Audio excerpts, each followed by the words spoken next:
Advertising and marketing is from the first word that comes out of your mouth to the words that you put on paper to your website. It's the words that sell, okay? From your business card, from what you say you do in life. So most of you stood up and said basically what you do. You didn't say a benefit of what you do. Okay, let's imagine we're at a party and Steve-O says he's a bus driver, okay, and Con's a bus driver as well. So walk up to Steve and say, what do you do? And Steve says, I'm a bus driver. That's a pretty boring and so what statement, correct?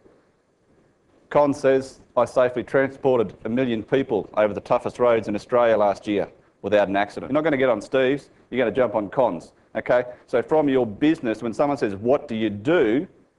Turn it into a benefit statement, okay? Couple of minutes to try and think. This is going to put you on the spot. You're here to learn, okay?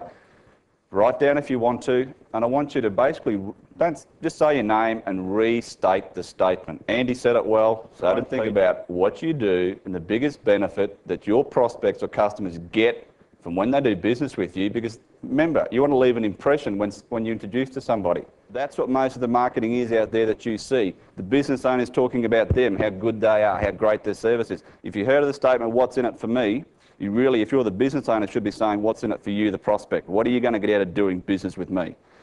Basically what it means is everybody's marketing the same. Okay? If you look at a Yellow Pages advert, in particular, when you've got a section, everyone in that section or that category is advertising. If you look at the Yellow Pages advert, they're probably all saying the same thing. Mortgage broking, as a classic. These guys do marketing inserts better than anybody. Okay? They all say they do home loans, no docs, loan to value ratios, bad credit. They are not benefit statements, okay? So when you market your business, again, anything you do, even if it's a small ad, try and get a benefit-driven statement in there. One of the most simple ways, if you're doing an offline marketing, is lead generation advertising. Do you all know what lead generation advertising is? If you're trying to reduce your costs in your advertising, it also can be a multi-step process, okay, to drive someone to, whether it's on Google, to go to your website, offer a free report, offer a free CD-ROM. It's just a multi-step process. A lead generation ad really is a great headline with a response mechanism. It's designed to get the person to do the next step. That is just space. You're paying for space. Just humour me in, they're the exact same size, okay? You know, call to action, you know, call now. Okay. All they're trying to offer is guitar lessons. They ran the ad in the music tuition section of their local paper. Now, put music in your life. Yeah, it's not bad. But for those of you who know, they also ran an ad a week or so later and added one letter to the ad. Does anyone not know what the answer to that one is? Put music in your life.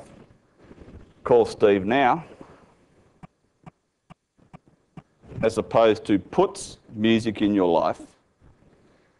Why do you think the second advert got a better response? It actually increased the response by 300%. That ad cost the same, but it got 3 times the results for one letter. Now, you can do this many times in your marketing. I've changed ads for clients. One of my clients with a Google AdWords campaign added one word. His click-through rate went up 800%, okay, with one single word. But again, it's a test and measure. If he had ignored my advice, well, he's leaving money on the table. Now, if I was wrong, so what? It's one simple test. The reason this works so well, put music in your life. When you say puts music in your life, the perception is it's done for you. It's a benefit statement, benefit sell. Okay? There are plenty of words where you can apply the situation to. Put, puts, stop, stops, make, you know, makes copywriting easy. Okay? It's a benefit statement. Or even get and gets. So look at your marketing, and when you're running a lead generation advert, you want to try and get the most punchiest headline in there, because headlines are responsible, as we know, for 80% of your marketing dollar. So you don't need to run a massive ad that's going to cost you, you know, $1,000 or $3,000 or $5,000. This ad, you know, it might be for a free report. But look at lead generation advertising if you're doing offline in newspapers or even magazine ads to drive people to a website to get some free information or a free report or whatever, or to a toll-free number.